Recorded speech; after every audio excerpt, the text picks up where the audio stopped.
जय श्री कृष्ण। डेली हिंदू ज्ञान में आप सभी का बहुत बहुत स्वागत है। अभी दिवाली का ही टाइम चल रहा है तो हम लोग बात करते हैं धनतेरस वाले दिन। अब की बार सूर्य ग्रहण पड़ने की वजह से बहुत ज़्यादा कन्फ्यूजन है, क्योंकि जो हमारे त्यौहार हैं वो आगे पीछे हो गए हैं। तो त्यौहार हमारा 22 तारीख को, 22 तारीख से वैसे धनतेरस शुरू हो जाएगी। कुछ लोग 22 को मनाएंगे, कुछ लोग 23 को मनाएंगे, और इसके बाद 23 तारीख के बाद 23 को ही धनतेरस और छोटी दिवाली, नरक चतुर्दशी जिसको बोलते हैं, नरक चौदस जो है, ये दोनों एक ही दिन पड़ रही है। 25 तारीख को हम दिवाली मनाएंगे, सॉरी 24 को हम दिवाली मनाएंगे, 25 को सूर्य ग्रहण लग रहा है। तो सूर्य ग्रहण के बाद 26 तारीख को फिर गोवर्धन पूजा होगी और उसके बाद 27 को भैया दूज। तो इस तरह से हमारा ये 5 दिन का जो पर्व है त्योहार का, ये खत्म होगा। तो ये जो यम दीप जलाते हैं हम लोग, यम दीप दान करते हैं, वो 5 दिन लगातार करना होता है। यम के नाम का जो दीप जलाया जाता है ये बहुत महत्व रखता है। इसको जलाने से क्या होता है, घर में सुख शांति आती है, अकाल मृत्यु किसी के घर में नहीं होती है। तो ये करीब करीब सबके यहाँ जलाया जाता है।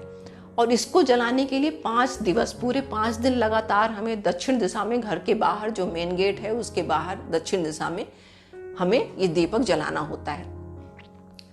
तो ये हम किस दिन से शुरू कर सकते हैं? 22 तारीख से आप शुरू कर सकते हैं, क्योंकि 5 दिन तभी आपके काउंट पूरे होंगे। 22 तारीख को धनतेरस शुरू हो जाएगी, तो धनतेरस वाले दिन से ये दीपदान शुरू होगा। तो 22 आप जलाएंगे, 23 को फिर आपको जलाना है, उसके बाद 24 को दिवाली है, फिर जलाना है। 25 तारीख को ये नहीं जलाया जाएगा, क्योंकि जो सूर्य ग्रहण की वजह से कुछ भी उस दिन कुछ भी नहीं मनाया जाएगा। तो उस दिन आपको दीपदान भी नहीं करना है, 25 तारीख को नहीं करना है। फिर 26 को जलाया जाएगा, उसके बाद 27 को भैया दूज वाले दिन जलाया जाएगा। तो इस तरह से ये पूरा आपका 5 दिन का जो यम का दीपदान जो होता है ये पूरा हो जाएगा। तो इसके साथ साथ आपको जो धनतेरस वाले दिन की बात हम बता रहे हैं, धनतेरस वाले दिन क्या क्या आपको खरीदना है, ये बातें हम बता रहे हैं आपको। धनतेरस वाले दिन कई लोग जाते हैं और जाने के बाद अक्सर कोई नया सामान खरीदते हैं। अब नया सामान में जो है क्या है कि घर में फ्रिज, गाड़ी और इलेक्ट्रॉनिक सामान बहुत सारे लोग खरीद के लाते हैं जो ज़रूरत की होती हैं। लेकिन क्या शुभ माना जाता है? प्लास्टिक का सामान हमें नहीं खरीदना चाहिए। ये हमारे पुराणों में, शास्त्रों में लिखा गया है, धनतेरस वाले दिन प्लास्टिक का सामान नहीं खरीदा जाता है।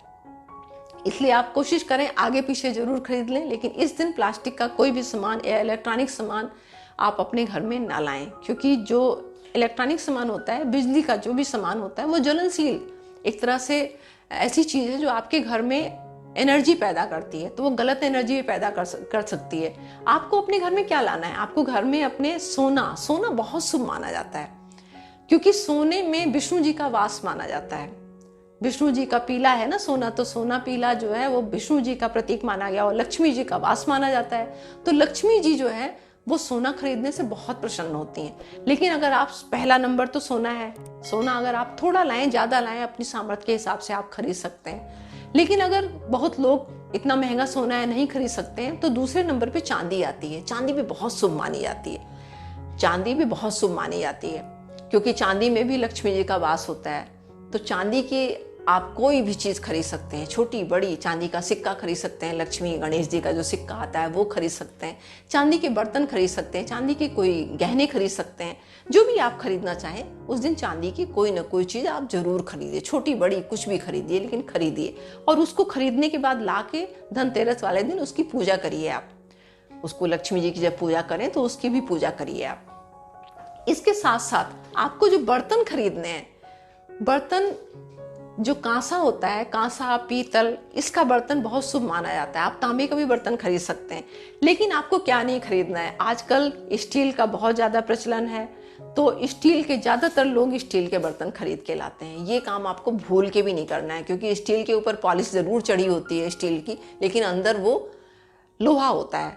तो लोहे की कोई भी चीज़ आपको नहीं खरीदनी है। लोहा खरीदना अशुभ माना जाता है। तो ये बात हो गई आपको धातु, कौन सी धातु की क्या चीज़ खरीदनी है। आप कोशिश करिए कोई भी बर्तन खरीदें। पूजा घर के लिए आप खरीद सकते हैं, बर्तन खरीद सकते हैं, दिया खरीद सकते हैं। दिया, पीतल का दिया खरीदना बड़ा शुभ माना जाता है, वो खरीद सकते हैं। इस तरह से कुछ भी आप खरीदें, लेकिन बस स्टील का और प्लास्टिक का ये सब सामान आप मत लीजिए। इलेक्ट्रॉनिक कोई सामान आपको नहीं लाना है इस दिन। इसके साथ साथ आपको झाड़ू जरूर खरीदनी है। धनतेरस वाले दिन झाड़ू लक्ष्मी जी का स्वरूप मानी जाती है। लक्ष्मी जी को जब हम लोग पूजा करते हैं धनतेरस वाले दिन, तो झाड़ू लाके नई झाड़ू की पूजा करते हैं। उस दिन आपको अपने घर में झाड़ू नई जरूर खरीद के लानी है, और वो भी शुभ मुहूर्त में। लक्ष्मी गणेश की मूर्ति खरीद सकते हैं, मिट्टी की मूर्ति, पेरिस प्लास्टर वाली मूर्ति नहीं। धातु की मूर्ति खरीद सकते हैं, सोने चांदी की मूर्ति आप खरीद सकते हैं। बस आप कोशिश करें कि पेरिस प्लास्टर की मूर्ति न, क्योंकि वो केमिकल होता है, उससे आपको पूजा जो करेंगे वो फलित नहीं होती है। मिट्टी की मूर्ति लाएं, उसकी पूजा आप करें। तो ये सब चीजें आप खरीद सकते हैं। इसके साथ साथ एक चीज और आपको बता रहे हैं, आप इस दिन धनतेरस वाले दिन एक नमक का पैकेट आप जरूर लाइए अपने घर में, क्योंकि उससे क्या है, आपके घर में जो निगेटिविटी है वो घर की खत्म होगी, आपके घर में पॉजिटिविटी आएगी। वो नमक घर में आप लाइए, और एक डिब्बा लीजिए, साफ डिब्बा लीजिए।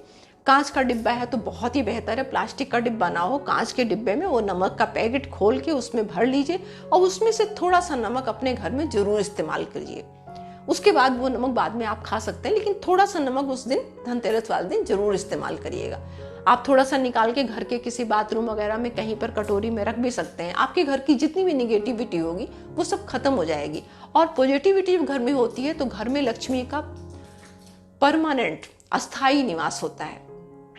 लक्ष्मी कई तरह से आती हैं, आप लोगों को पता है। बहुत सारी लक्ष्मी हम लोग बुला तो लेते हैं, उनको आ भी जाती हैं, लेकिन गलत तरीके से आती हैं, फिर वो फलित नहीं होती हैं, क्योंकि उनके आने के साथ साथ बहुत सारी परेशानियां भी वो साथ में लेके आती हैं। बहुत सारे लक्ष्मी के 8 स्वरूप माने गए हैं, उसमें से एक लक्ष्मी है महालक्ष्मी, और एक दरिद्र लक्ष्मी जिनको बोलते हैं, इनकी बहन है।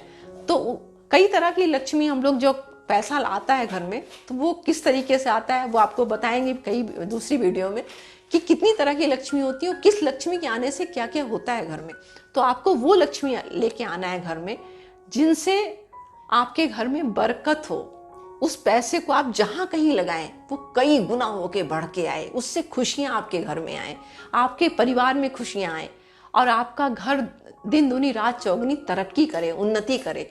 तो इस तरह से आप जब खरीदारी करेंगे तो आपके घर में लक्ष्मी का अस्थायी निवास होगा, और आपके घर में लक्ष्मी के साथ साथ खुशियां भी भरपूर आएंगी। तो आज मैं अपनी वाणी को बस यहीं विराम देती हूँ। उम्मीद करती हूँ कि आप लोग धनतेरस में इन सब बातों का ध्यान रखेंगे और इसी तरह से अपनी खरीदारी करेंगे। मिलती हूँ एक नई जानकारी में, नई वीडियो में। तब तक के लिए नमस्कार।